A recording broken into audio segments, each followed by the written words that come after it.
What's up, guys? Rick here with another episode of Strategy Saturday, where I try to take a larger topic, not just what's going to happen this week or tomorrow or whatever, and try to dive a little bit deeper into it for the betterment of everyone. And this episode is really in regards to not all scores and not all golfers being created equal. This is a concept that a few years ago I would have called most valuable golfer, but I'll dive into what that actually means here over the course of the next few minutes. And this really was sparked by something that I tweeted out last week, and it got a lot of traction and people started asking me a lot of questions about it. So I thought this was a really good opportunity to show it. And here's the tweet. It says, despite Bryson DeChambeau finishing T22 at the WGC Workday, he was the 7th highest scoring golfer on Draftkings with 99 points. And that matters. And it makes a big difference. And it happens nearly every single week. I think a lot of times in golf, we are so stuck on where are they going to finish in the tournament? Are they going to win? Are they going to finish in the top 5? Are they going to finish in the top 10? And for the most part, that's fine. But if you're not inside the top, 6 golfers in the field, it's back to being about fantasy points, right? Because your placement points is not nearly as high as it is if you actually go on to win the golf tournament or finish second. And we rarely talk in terms of fantasy points in golf, which is the only sport that's like this. And there are just countless examples of guys who outperform their finishing position or underperform their finishing position with fantasy points. And maybe we should start considering that, believe it or not, considering fantasy points as a more important metric than we do about actually finishing position. So let me show you a couple of examples, and then we can talk about some players that might fit these categories. We can go over to the Holy Grail here on RickRunGood.com, and we can go to fantasy scoring. And I just threw in a recent tournament. So here's Pebble Beach Pro-Am, and I'm just sorting by Draftkings points. And you can see, here's an example. Tom Hoagie finished 12th in the tournament, but with 94.5 Draftkings points. That was more than Jason Day, who finished 7th. It was more than Paul Casey, who finished 5th. And it was more than Russell Knox, who finished 7th as well. Will Gordon scoring finishing 21st, but scoring more fantasy points than basically everybody who tied for 16th. Kevin Streelman, who finished in 13th. There really are many examples of these, and I can continue to go back. Let's go to Waste Management to try to find some more examples of these, and I'll click which year I want. Let's just do this year.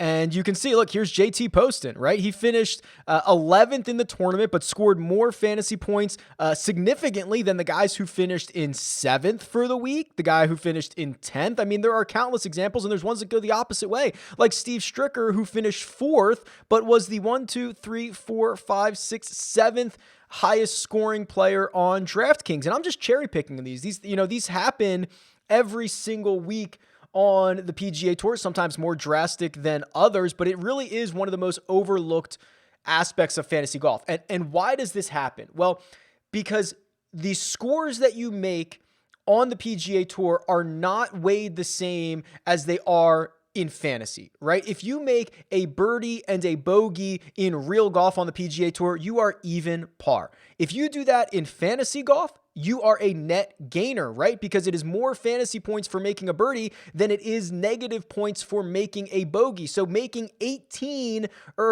pars is not as valuable as making 9 birdies and then 9 bogeys. Also, there are birdie streaks, right? If you make 3 birdies in a row, 4 birdies in a row, 5 birdies in a row, depending on what site you're playing on, that is going to be more valuable than it is on the PGA Tour. If you shoot a round, 4 rounds under 70, you don't get a bonus for that on the PGA Tour, but you do on fantasy sites, or maybe if you have the low round of the day. All of these things add up over time, and you see countless examples of why we should probably be looking at fantasy points, which is a really crazy thing to say.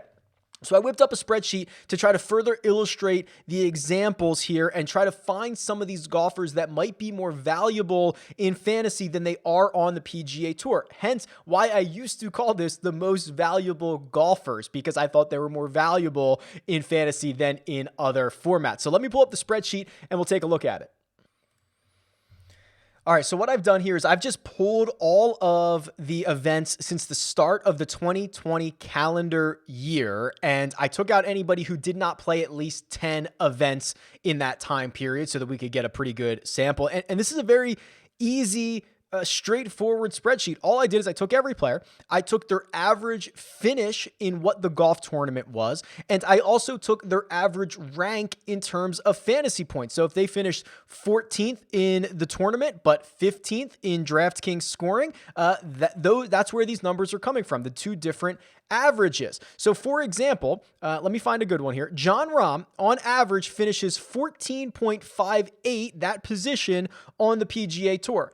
But on average, in the same tournaments, he finished 17.83, so basically almost 18th place in fantasy points. So what does that mean? He is actually 3 spots worse in fantasy formats than he is on the PGA Tour. Should that stop you from playing Jon Rahm? Absolutely not. It shouldn't. It just should be an idea that a higher percentage of Jon Rahm's fantasy points are coming from his finishing position as opposed to coming from birdie streaks or, lowest round of the day or 4 rounds under 70, things like that.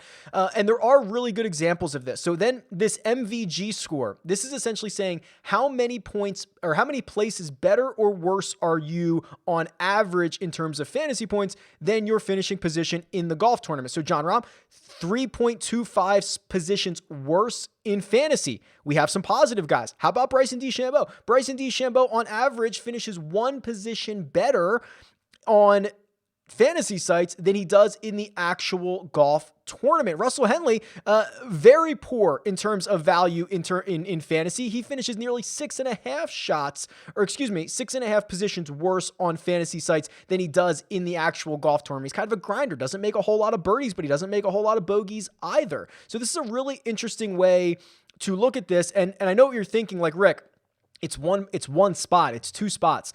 It's 5 spots. It's not that big of a deal. This is the average, right? It is. It's the same way as if I say, oh, that hole is playing a half shot under par, or the course is playing 2 shots over par for the day. It sounds like nothing. It's a lot. It's an average. It ends up being quite a significant bit. So let me show you the most valuable and least valuable players in this format as well, because I think you're going to start to see what types of golfers these are.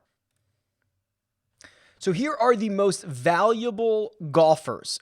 Chesson Hadley, on average, finishes 4 spots better in terms of fantasy points, his rank there, than he does in the golf tournament. He, on average, finishes 31st in DraftKings points. He finishes 35th in the golf tournament. Will Gordon is next. Jordan Spieth, Keith Mitchell, Scott Harrington, Phil Mickelson, Cameron Champ, Carlos Ortiz. Are any of these standing out to you? These are volatile players, very volatile. Jordan Spieth, perfect example. He can go nuts, have a great day, finish inside the top 5 for the week, make a lot of fantasy points either way, because he's going to make a lot of birdies. He's going to make a lot of bogeys. So that is why he's more valuable in fantasy formats than in other things, right? Than like the leaderboard. Let's go to the opposite end of this. So these are guys, what should happen is when we flip this over, these should be the more steady guys, the guys that don't really do all that much, and you can kind of see that. Bo Hoag is what I would deem as the least valuable fantasy player, because on average he finishes 28th in the golf tournament, but 36th in fantasy scoring. Pat Perez, James Hahn, Jason Duffner, Stuart Sink. I mean, look at Stuart Sink, I think is the epitome of this, right? He's just going to make a lot of pars. He's going to make a couple of bogeys. He's going to make a couple of birdies. He's not going to do anything super crazy, and it doesn't really help in terms of fantasy scoring. So this is, again, and now that we have that kind of in our minds here, let me just go back show you kind of based on the best players. So, Justin Thomas, a small negative here, meaning he's less valuable in fantasy formats. Dustin Johnson as well. John Rahm, Daniel Berger, Webb Simpson, Xander Schauffele, really all the guys who are finishing at the top of the leaderboard more frequently are not as valuable in fantasy formats because of, I guess, how steady they are, right? The first big name that you get is that being more valuable would be Bryson DeChambeau, then Patrick Reed. These are streaky golfers. So maybe it's more beneficial to look for these types of golfers down in middle tiers and lower tiers because there's more volatility there, and also the finishing position points don't matter as much. So maybe that's a better way to look at this. But I did just want to point out there are stark contrasts between lots of different golfers, how they get to the same score, how they get to their fantasy points, and I think you should be considering it. And if this is interesting, maybe I can make this into a tool on the site where it kind of updates each week, and we can see, this person ranked in this. Like, I don't know. I can figure something out if that interests you. Let me know. Leave a comment below or tweet me at RickRunGood. Best of luck, and I will talk to you guys soon.